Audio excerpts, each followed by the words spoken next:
How's it going, super friends? Welcome back to my channel. I'm Brad, the DC News Geek. For those of you who may not know, and if you're new here, I welcome you and bow low. Wait a minute. Did you just see my bald spot? It's not bald, it's thin. I'm getting so old. I must buy more action figures to feel young at heart. Anyhow, welcome back to another episode of DC Talking Points, where I just talk about DC Comics stuff that's tickled my fancy in the last couple of days. It's not necessarily a news show, it's just a show where I talk about DC stuff. Talking Points. So the first thing on the agenda to talk about today is the new Joaquin Phoenix October 4th release date Joker movie teaser trailer has dropped. Like a big fat wrestler from the top rope. Or maybe like a midweight one. But yours truly has seen it, and what do I think about it? Well, I have kind of mixed thoughts, to be honest. The trailer looks fun, it looks interesting. The story that it seems like they've concocted for us to watch on October 4th surrounding the Joker, he is the main character. Does that make him the protagonist? But the Joker's an antagonist. Everyone's a good guy in their own story, aren't they? He's the protagonist of his own life story of crime and mayhem and murder. Anywho, judging by the footage of the trailer, it really seems like they're trying to humanize the Joker and make us understand why he went from being just a normal bloke with a acting job as a clown or whatever, and then became the Joker of legend, the purple jacket wearing, green hair, red lipstick, mass murderer, destruction and death. Twice. I almost tripped over my words there. Twice. Now, in my opinion, when you look at this movie from a stand-back kind of perspective, like maybe you don't know who the Joker is, if I didn't know that it was connected to the Joker, I would have no idea that this is a comic book-related movie whatsoever. This really, in my opinion, actually looks like something that, say, IFC Midnight would put out. My favorite movie production company, by the way.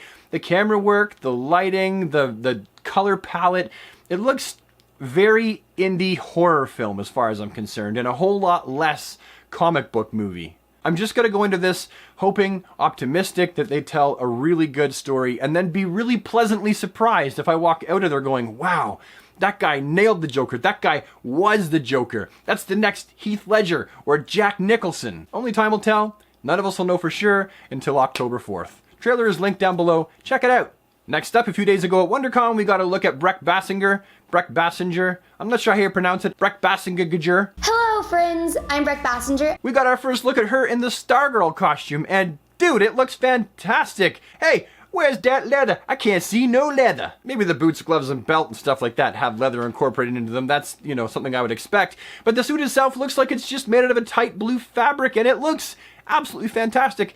Comic accurate, bright, colorful, which is good because that character is a bright, hopeful character, so it would only make sense that her suit would also emanate the same warmth and bright, hopeful feeling. I think Brec will do fantastic in this very origin story role of her becoming Stargirl, and then obviously we're going to see the introduction of many of the Justice Society members in this show. I think it's going to be fantastic, and if the show is as good as the suit, which I think is fantastic, I think we're in for a real treat. That's not that I'm knocking leather suits, I just think that there's some characters that they work better for, like Green Arrow and those in the Green Arrow family and those in the Bat family, and those that it really just doesn't work as well for, and I would have rather they gone to using different fabrics, say for Flash. Next, we got an official release date for the DC Universe's streaming service's Swamp Thing. It's May 31st, so you can keep your eyes out for that.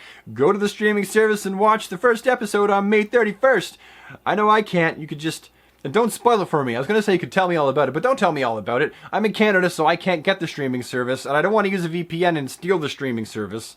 I suppose I could, but I feel bad. DC's my favoriteest company in the whole world, and I would feel bad if I was nicking the service from them. Okay, DC, here's the plan.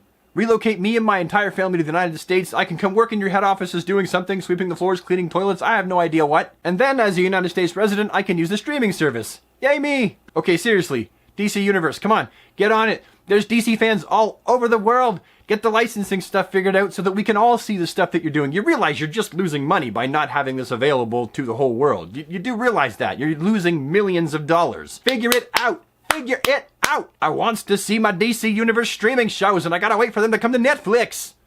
In action figure news, something that's really got me excited is we've seen some promo images from Noir Toyz for the Gotham by Gaslight figure. 6-inch scale, all cloth goods uniform. This thing looks fantastic. Something that I'm super stoked about. I will absolutely be picking it up. I love Gotham by Gaslight. I think he's a fantastic iteration of the character. And if this figure is half as good as it looks, I think they may give Mezco 1/12 Collective a run for their money. That is, if they get more DC characters. And that's it for today. Thank you so much for tuning in to this second in a row episode of DC Talking Points. It means the world to me that people actually come back and watch videos that aren't just action figure related.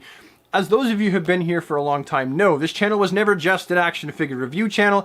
It's a DC channel, and yes, there is going to be some less action figure reviews on the channel because there's less stuff coming out that I'm interested in. But I also want to squelch the idea that the adult collectible reviews are going the way of the dodo bird. They're absolutely not. Mezco 1/12 Collective DC Comics stuff I'm still going to keep reviewing, although not the Onyx Batman. I'm really not interested in that. But Dog Reviews did a review of that, so you should go to his channel and check it out. But also all the multiverse figures to come, everything by DC Collectibles, the DC Essentials. I'll be reviewing all of that stuff, and that's all adult collectibles. Not to mention that when McFarlane starts to pump out his DC Comics related adult collectible content, I'll be reviewing all that stuff too. And there are odds and sods here and there from, like, say, Storm Collectibles that I definitely want to pick up as well. When I said that I was not going to be reviewing the Mafex or SH Figuarts or Beast Kingdom Justice League figures, it's because I've just lost interest in them. And frankly, it's so expensive for me to review figures. Okay, let me just give you a quick breakdown. Let's say I pull in the Mezco 1/12 Collective Aquaman figure.